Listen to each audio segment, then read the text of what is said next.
Thank you so much for taking time off from your busy schedule to be with us this afternoon. We are very happy to have you and Sister Lee to be together here today. I know it's very difficult to have two doctors together at the same time, but somehow Swami has allowed it to happen. Brother, could you share with us how did your spiritual journey or your spiritual encounter with Baba start? Actually, myself also I would like to thank Sister and the team for taking all the effort to come down on a public holiday, driving down from KL to let us have this opportunity to have this sharing session. Our first encounter with Sai Baba happened around in 2009 following an important phone call. Prior to the phone call, there were strange things that happening in our household 2 to 3 weeks before the phone call. The strange things occurred surrounding our child, Ng Guan Yuan. At that time, he would say that there's a friend that's coming down every day to play with him. And we were very worried and puzzled because at that time, we couldn't see who the friend is. And then my mother would also notice that he would be talking to her in English that is a bit higher compared to his level. And at one day, to her surprise, when she came out to his play desk, there was actually a perfectly wrote Play-Doh, which then, when we saw, we thought it was not possible to be done by a 3-year-old. And when we asked him, then he said his friend made for him the Play-Doh. So we were, as mentioned at the time, we were quite worried. And then the phone call happened. This phone call was from my brother who is in overseas. And at that time, he was also on a spiritual journey himself, looking into which guru or which religion that actually offers the best teaching to suit him. And at that time, he found that our beloved Sathya Sai Baba's teaching was actually perfect for him, and told my mother about this over the phone call. So when the name Baba was mentioned out, my son sprung up and said, "Baba, I know who Baba is." Wow. And then my mother said, "Who is this Baba?" I said, "This Baba is actually the friend that comes to play with him every day." Our household at that time, we were Kuan Yin devotees. She knows who Baba is from the photos she saw before. And she started to ask him. He said, "What is the color of this friend or Baba that you say is coming to play with him every day?" Then he said, "The color is dark color. The skin is dark in color." And then the next question that my mother asked is, "What color is of the dress that he's wearing?" And then my son said, "He's wearing orange color." Wow. Okay, so that's 2 or 3 already. And then the last question that my mother asked was something very distinct about our beloved Sathya Sai Baba is, how is his hair? And then that time my son said the hair is like this. So Bushy. that is certainly very distinct of our Sathya Sai Baba. When I came back from work, my mother was very excited. She actually told me about the story. And then I also questioned him back again, the same 3 sets of questions, and he's replied the same answer. Wow. Then I went upstairs to open the internet and open up the pictures of. I showed him 3: Shirdi Sai Baba, Sathya Sai Baba, and Lord Krishna. And without any hesitation, he quickly pointed out and said, "Sathya Sai Baba, this is the Baba that he actually saw, and it's the friend that's coming to play with him every day." From there, of course, that's how the family all got drawn in by Baba, and we're so blessed actually to have so many miracles following that with Baba in our life. Yeah. After our family was brought into Swami's fold, we were guided to the Kota Baru Sai Center in Kelantan. Over there, we were very blessed to be able to involve in a lot of Sai Baba's activities. We had a lot of activities going on at the time. We did the regular blood donation programs. We did the mega medical camps where we had all our friends from other specialties to come in to help, and we would screen almost 400 to 500 public at that time. Wow. And we will also conduct the beach cleaning programs. And also we organized the inter-varsity youth program, which was led by Professor Dr. Shurish. And I think that program helped a lot of teenagers facing problems in the universities at that time. My personal experience, I feel, is during the time when we were doing the medical camp sevas. My personal experience is that, if you recall, in 2014, there was the mega flood disaster in Kota Baru, Kelantan, which I think was one of the worst disasters that struck the state at that time. And the flood waters would go even higher than trees. So a lot of houses, a lot of properties were actually destroyed. And the Kota Baru Sai Center team, together with the Central Council, we went inside to help deliver the rations and also provide school uniforms and shoes to the children in those areas affected. It was during those moments I recall, after we did the medical camps, we were in a temple. We had a short break for lunch. As I was looking through the plantation over there, I suddenly felt a very, very blissful presence that cannot be described. And I know at that moment that this is Baba standing beside me in his spiritual form. You can never experience the bliss from other things that we involve itself.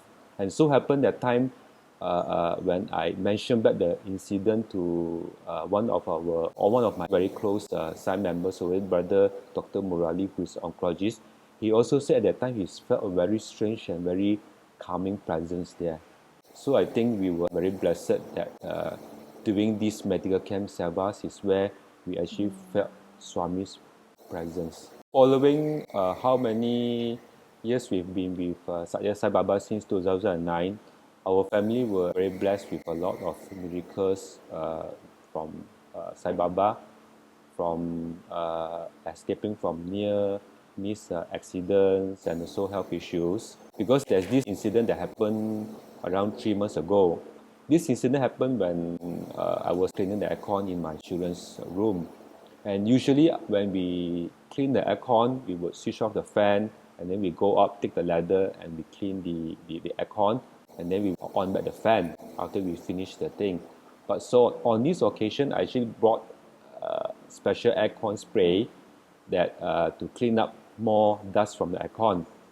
And the aircon spray at the back, they said that after you spray, you have to improve ventilation of the room. So for the first time, I actually switched on the fan after we clean the aircon. And after 10 minutes, I said, well, the ventilation should have improved. So I will go up to shut off the aircon covers and everything like that before finishing the job. What happened was I did not know that the fan was still on and it was running at a 2 speed, which is actually very fast. I climbed up the ladder, and when I was wiping up the aircon from the remaining aircon spray, I just felt a very loving touch at that. Then I just said, somebody attention. And then when I went in front and I turned back, I saw that the ceiling fan was rotating at second speed. Oh my! So instantly I felt that time I know that Swami was there to cushion the blow, which I think could be fatal because the fan will just cut at the back of the skull, or either you end up with being coma or paralyzed. And that's the time when I know that Swami is still blessing us. Swami protected you up to this day. And then the same for all the devotees. He's still taking care of us, and we still have work to do for him. Sairam, Dr. Lee. Sairam, sister. Could you share with us how was your first trip to Puttapati like? We actually missed Baba before Baba took Samadhi. And after Baba took Samadhi in 2011, we had the yearning to go Puttapati to see Swami, in the hope to see Swami. And we have come across certain literature. He himself mentioned that in a period of time, he will come back as his physical form again in India. So we planned the trip during that period of time, which was planned to be on March 2014. I actually had a fibroid beforehand, and when 3 months before the trip, fortunately or unfortunately, I conceived along with the fibroid. And 1 month before the trip, I got very sick. I was having high-grade fever, and I had to take Panadol every 6 hours, because I was worried that the fever will affect the pregnancy. And I've seen take few types of antibiotics, but it didn't work. And by the time nearing to the trip, we were worried that I couldn't make it to the trip. But somehow or the other, one day before the trip, I've started taking another type of antibiotic, and the fever starts subsiding. And when we reached India, when we landed, the fever totally gone. And before that, for the whole month, I couldn't eat. I was just taking fluid. But in India, I was able to take solid food again. Wow. In the Prashanti. And we were staying outside Prashanti, and we were able to walk every day about 1 or 2 kilometers to Prashanti. And on the first day of darshan, when we first entered the hall, the Kovan hall, I personally, for no reason, tearing in tears for the whole session of the darshan. And of course, when we went there, we prayed for the safety of my personal and my child's safety. And because knowing that I had a fibroid, so the baby was growing along with the fibroid. It was not a small one, it was more than 10 centimeters. And after 6 months along the way, I delivered. Physically, she was a bit deformed over the left ear and the back of the head. There was a dentation, We were initially worried whether there is some developmental of being affected, but Swami bless her. I think the trip also was a blessing for her, and she was perfectly well, and the deformity now has become less prominent. Yes. So she's normal now. She is normal. She is like How other old is children. she now? She is now 9. Wow. She's like That's great. other children. Swami bless you and yes. the baby. Thank you, Swami. Sister, I would like to share one incident in my life, which is I felt very significant. In the line of being a doctor, we continued to train. When I took up a subspecialty, I was flying to work and train in Alostar, and then after that to be back with my family in Kota Baru. During the interview with my superior, he was promising, saying that I could go and train in Alostar and then go back and work in Kota Baru. However, when I got my letter of offer, the offer letter actually asked me to go Kuala Lumpur for 2 years, and then after that I need to come to Ipoh. So the whole offered places were changed. It came, the letter came 2 weeks before I was supposed to go, It was a shock because during the interview it was something else promised, and now the letter came somewhere else. And I don't have any close family in Kuala Lumpur, you see. In Alostar, my mom is there to help me because that time I just delivered my third child, the girl, in 2000. That was end of 2014. She delivered. When I told my boss, can you give me back the previous plan that we have discussed, he gave me one answer. It's either you go to Kuala Lumpur or you're out from the program. Oh dear. I had to make a decision at that time, just about 2 weeks before the transfer. I was very worried and troubled of what to do.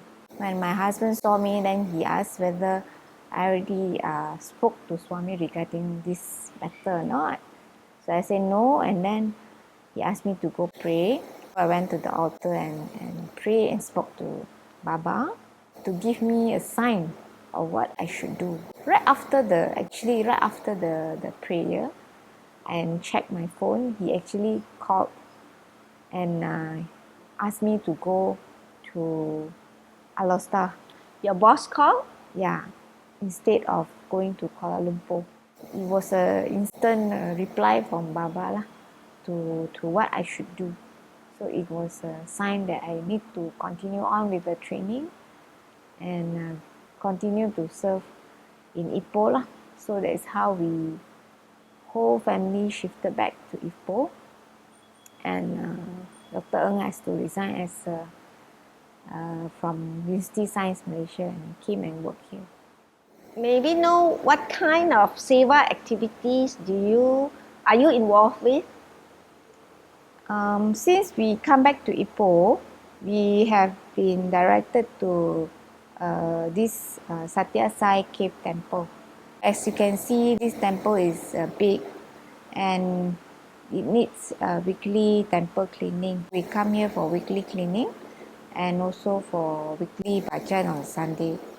And I'm also involved in other Ipoh Sai Baba Center, which as a medical and seva coordinator. We will have regular blood donations in malls, in other temples, and also venues. And also we will have regular medical camps. For example, last year we had a medical camp here, and we had dental screening, we had eye screening, and we will have another one in end of this year in Sungai Siput, where we will also incorporate mental health screening and also the cardiac or heart screening. Sister Lee, to you, who is Sai Baba? Sai Baba is like my guru and also my guide. Every day, every morning we chant and pray to him. And every time during work when we face difficulty, I really call out to him, especially when I'm doing surgery and facing difficulties. He is the one that guides me to do the correct thing every day. And how about you? Well, to me, Sai Baba is everything, Mata Pita, Guru Devo, and he has been there to actually guide us in almost everything. And all of our problems, usually we will share with him. He has never failed us, always be there for us and granting us what we wish for. And most importantly is that after knowing Sai Baba, personally for me, there's a lot of self-transformation.